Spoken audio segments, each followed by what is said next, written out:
This is a CNN News 18 exclusive. In fact, top intelligence sources are informing CNN News 18 saying that the Guardian story is false and fabricated and aimed to defame the Modi government. No one from Indian security establishment is currently tasked with the job to kill any individual in other side of the border in any kind of civilian area. Ghar mein ghus kar marenge is a narrative which is referring to border tensions and is not a policy that is endorsed by India. That is the message being sent out by these intelligence officials. Let's quickly go across to Abhishek, who's also joining us live on the broadcast. Abhishek, important to put into perspective the timing of this entire report and how this could actually be misused, especially with regards to Prime Minister Modi's statement that has been made.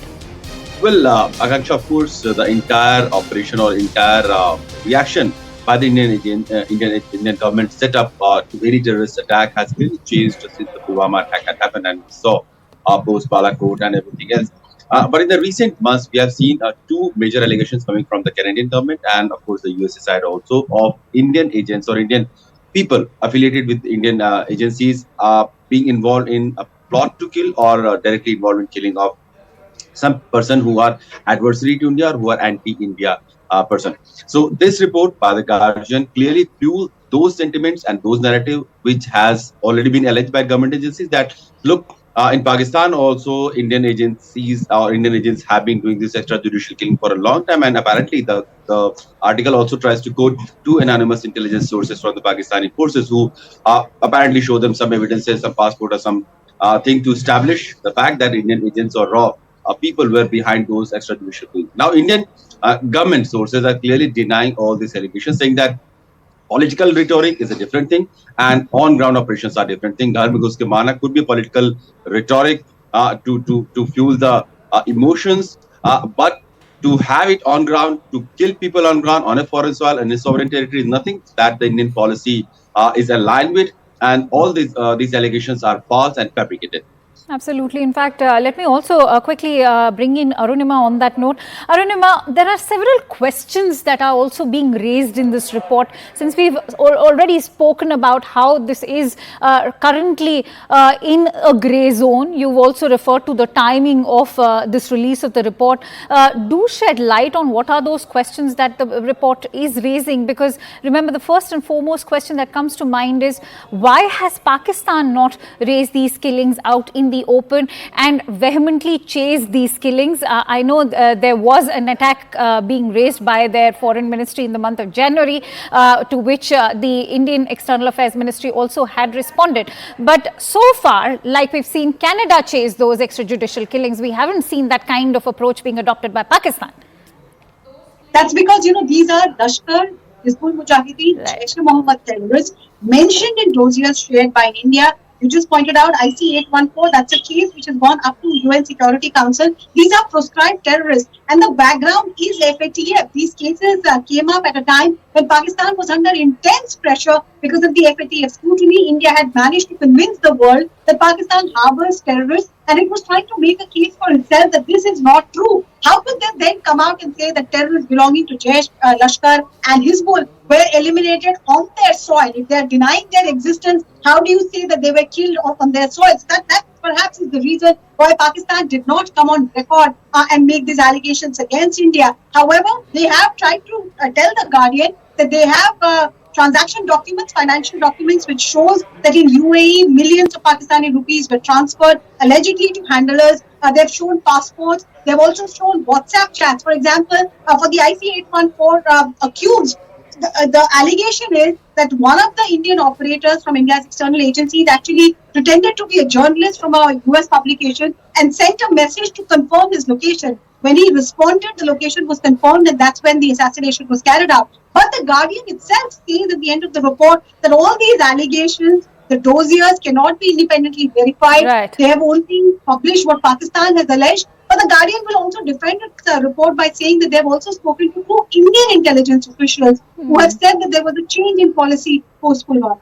Absolutely. In fact, that is what is one of those startling revelations that is made in the report. In fact, I'm going to request Arunima and Abhishek to continue staying with us. On that note, let's also break down all those explosive revelations that have been made in this Guardian report.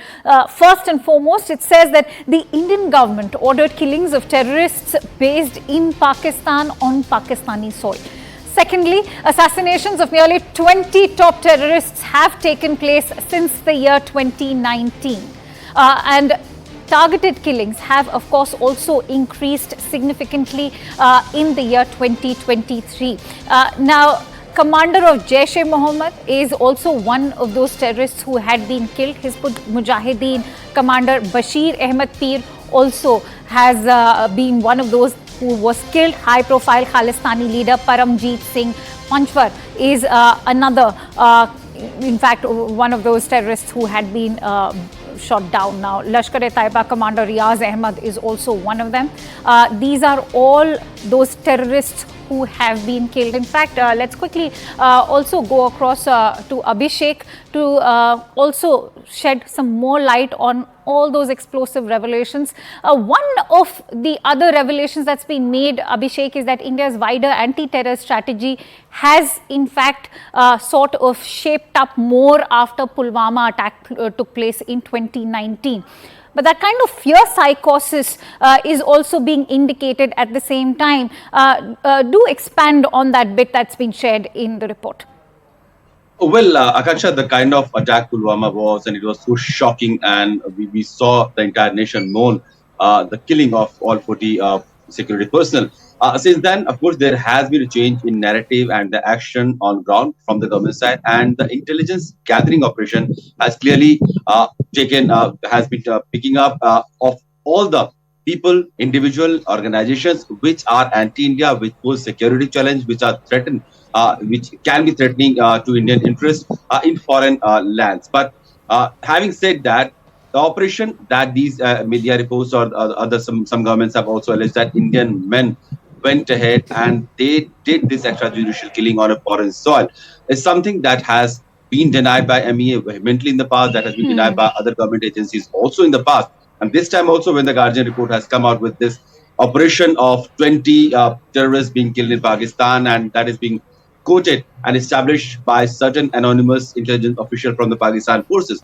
This report clearly fuels that narrative that, okay, now India is trying to do extrajudicial killing, trying to justify its national interest and threat perception. So while this report may also fuel some kind of apprehension or threat to people who have been anti-India and who have been there without having any law of the land acting against them, that is in Canada, Khalistani terrorists or Khalistani separatists in USA, Australia and UK, they may have certain sense of security built in them. But at the same time, this reports of extrajudicial killing is something that Indian government has never accepted, always been rejected. In fact, Abhishek and Arunima, continue to stay with us. Let's quickly take our viewers through all those revelations that have surfaced in this Guardian report. Let's enlist the most sensational ones for you. The first goes on to say that the Indian government ordered killings of terrorists in Pakistan on Pakistani soil. Assassinations of nearly 20 top terrorists have taken place since the year 2019. Targeted killings have increased significantly in 2023 alone. Now, it also goes on to say that India's wider anti-terror strategy has in fact shaped up more after the Pulwama attack took place. Targets are those who have been charged with violent terror offences. Locals employed in many cases to carry out these murders. Remember, that is what the intelligence officials have had to say. Documents have in fact shown that RAW is directly involved in these killings. At the same time, it goes on to say that the Khalistan members have been targeted both in Pakistan and in the West. Killings have also been orchestrated by Indian intel sleeper cells, which the report claims are working at behest of Prime Minister Modi, and that these Indian intel sleeper cells are primarily operating out of UAE.